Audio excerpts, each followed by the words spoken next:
Welcome to the Academic Writing Amplified podcast. On this podcast, we believe that the culture of academia needs to change radically.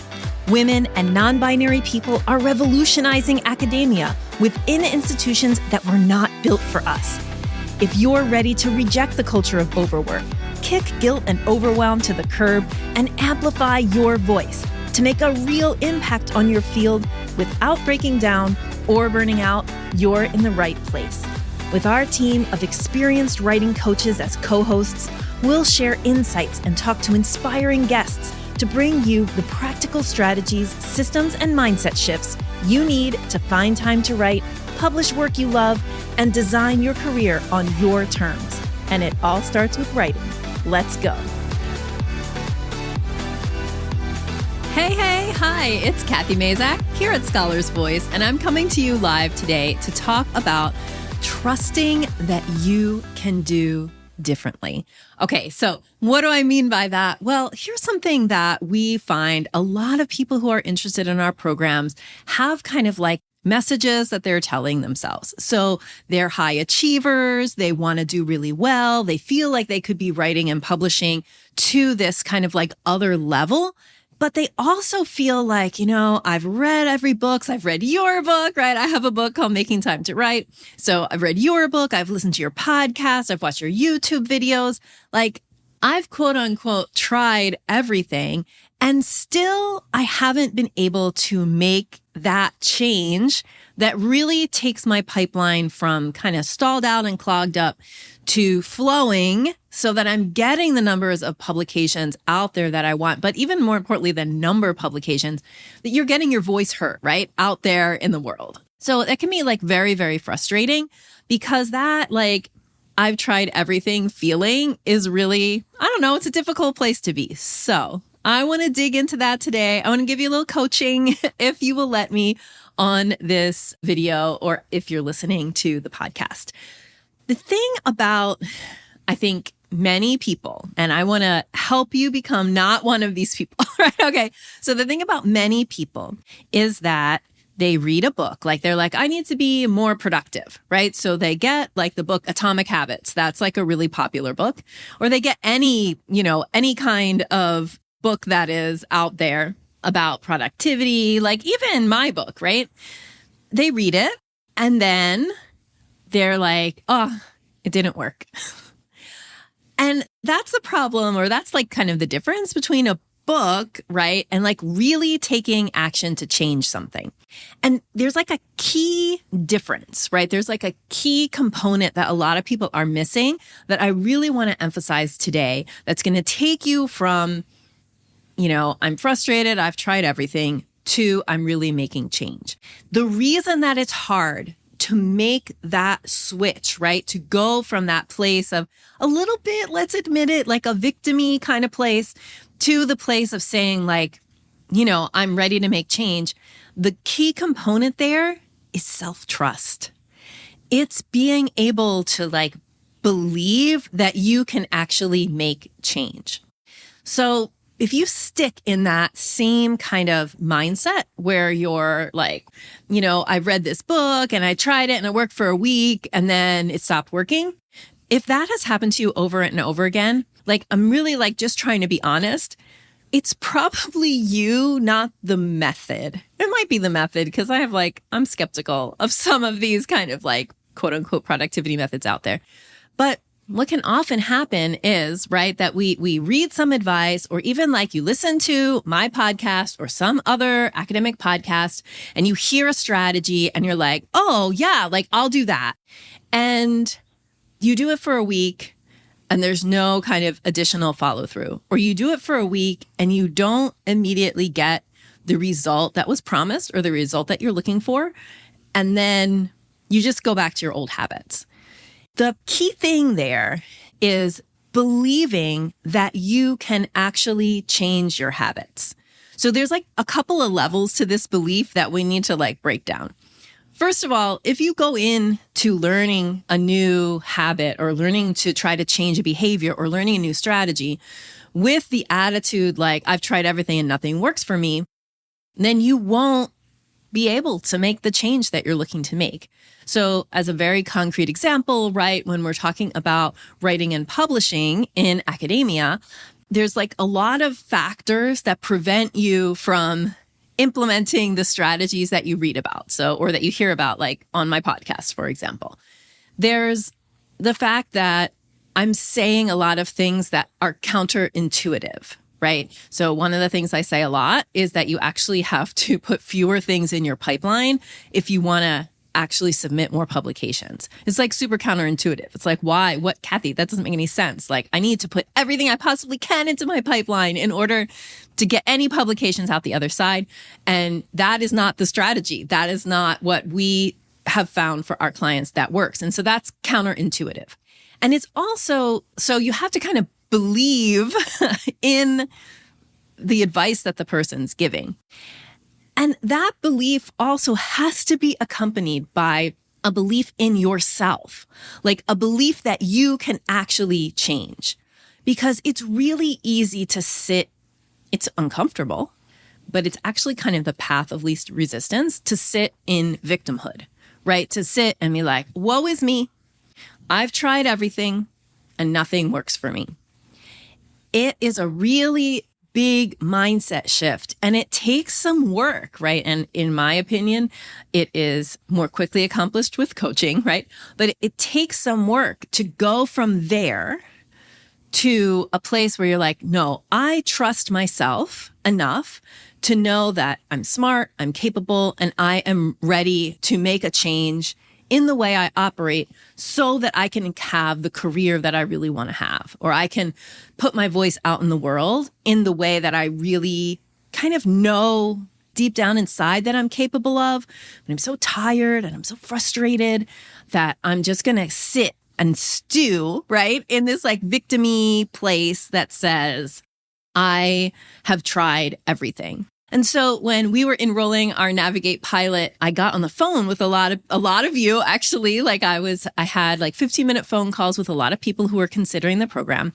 And one of the things that they said was kind of that, like, well, I've listened to your podcast and my writing and publishing hasn't really changed.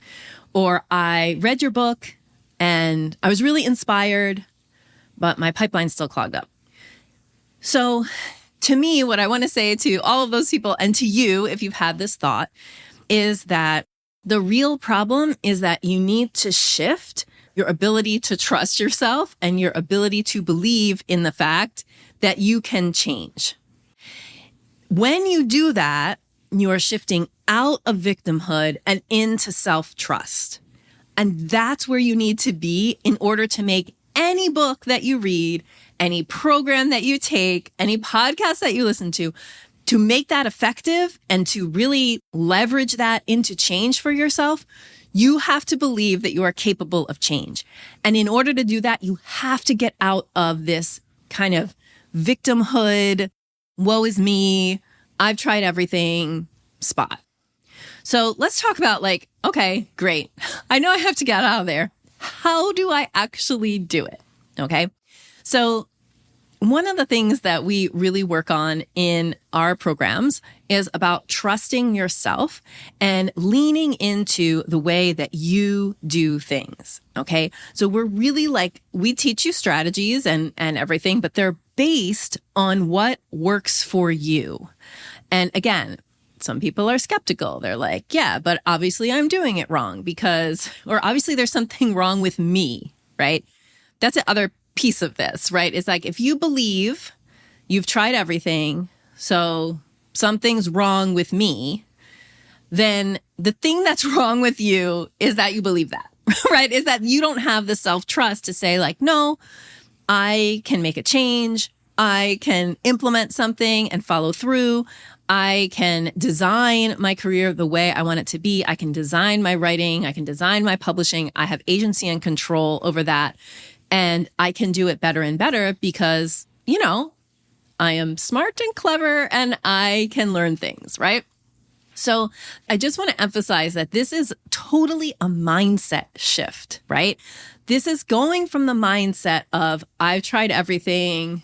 I'm a victim. I'm just going to stay in this place of pain and discomfort and I'm not going to get my publications out. And I'm just going to think and tell myself a story about me being a bad writer or me being just so overworked, which is probably true. All right. But like, I'm so overworked that I can't do what I want to do.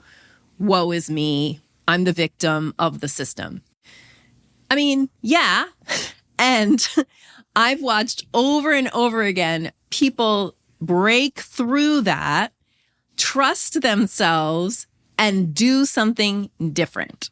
So you really have to trust yourself that you can do differently, right? That you can make change and that you can, implement something that really has lasting change on your career. But none of it is about the strategies. Like that shift, which absolutely must happen in order to make the strategies you learn work. None of that is about the strategies themselves. All of it is about your mindset. So let's talk about how in the world do you develop self-trust? Much of it has to do with being able to really tune in and listen to your inner voice. So that's one part. And then the other part is really figuring out what kind of stories am I telling myself? What is my inner voice that is skeptical and that is kind of like stuck in a rut? What is that voice saying? And how can I distinguish that, which are like thoughts that are causing me to believe something? How can I change those thoughts? That's the mindset shift part, so that I can take a different kind of action. So how do you change your thoughts about things? But your circumstances make you have thoughts, and then your thoughts make you believe something and act in a certain way. And so how do we kind of change any of that? Well, the first thing is to kind of redesign your thoughts. So here's a journaling kind of activity or a writing it down activity to do. Again, the reason we're doing this is because you're trying to get a better result from all the strategies and advice that you're hearing. And the thing that needs to shift is your thinking. It's your mindset, not the strategies themselves. There are tons of strategies out there that work differently for different people. We teach strategies.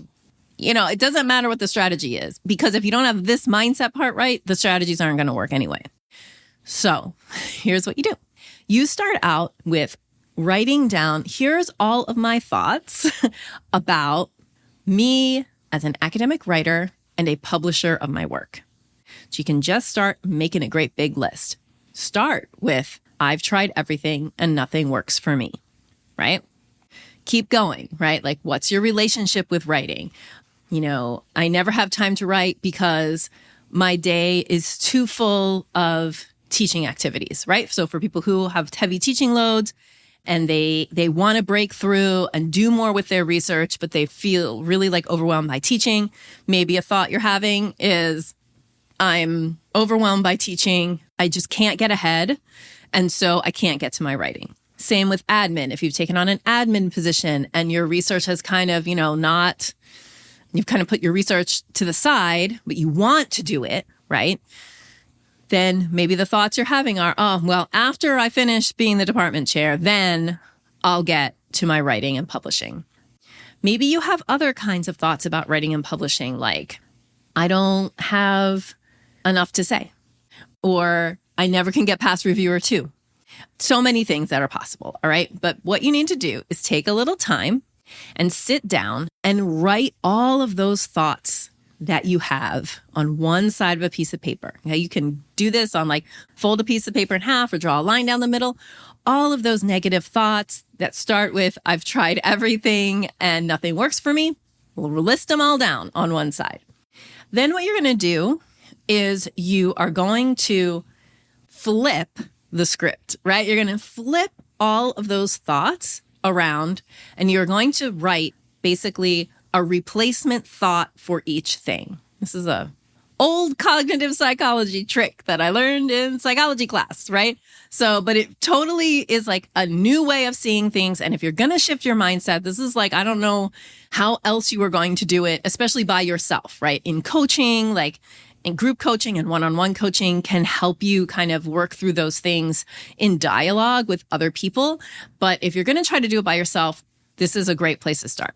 So you'll take that kind of negative thought, right? Like, I've tried everything to write and publish more and nothing works for me. And you're going to flip that around to something positive. So something like, I have the ability to write and publish to the level I know I'm capable of. Another way to flip it would be like, I haven't refined my mindset enough yet to write and publish to my level that I know I'm capable of, but I am on the path to doing that. Okay? If you have thoughts about like, I have so much teaching to do that I never get to my writing and publishing, flip that around. I'm an excellent teacher. The world deserves to also know that I'm an excellent researcher. I deserve to be able to enhance my teaching by being a world-class researcher. Okay? So it's a flip. It's a mindset shift. And the reason that I really wanted to really talk about that today is because if you don't build that trust in yourself that you can actually do something different, if you stay in victim mode, you won't ever be able to make a change. Hi, Livia. Reviewers are going to see every little hole in my logic. Flip to reviewers will focus on my key ideas and accept them. That is so wonderful, Livia. Great job. That's exactly the kind of work that you'll need to do to really make these mindset shifts that are going to make you be open to the kinds of writing and publishing advice that's out there, right? So I have opinions on the kind of writing and publishing advice that academics often, go to. I'm very much anti write every day and anti I'm definitely anti-overwork and work more or work on nights and weekends. I got a lot of opinions about that you can hear if you listen to the podcast or follow me on my YouTube channel. So I do think that there is advice that's better than other advice. And no advice will help you if you stay in victim mode. So no advice will help you without that mindset shift. All right. So I charge you all with trusting yourself to do it differently. And the way that you can build that self-trust is by changing your mindset. Thank you so much for watching this video. Here, I'm live on YouTube as I'm recording. If you're listening on the podcast, please follow or subscribe, depending on what podcast app you're listening in. If you're watching on YouTube, please give me a like, leave a comment, share this video with someone, subscribe to my channel. It really helps us here at Scholar's Voice to get our message out to more people. Have a wonderful day. Bye. Thank you so much for spending your valuable time supporting yourself and your writing by listening to this episode. If you like what you heard today, the best way to say thank you is to hop on over to Apple iTunes and write an honest review. The more reviews, the more amazing academic women and non-binary people will find this podcast. So go write one now.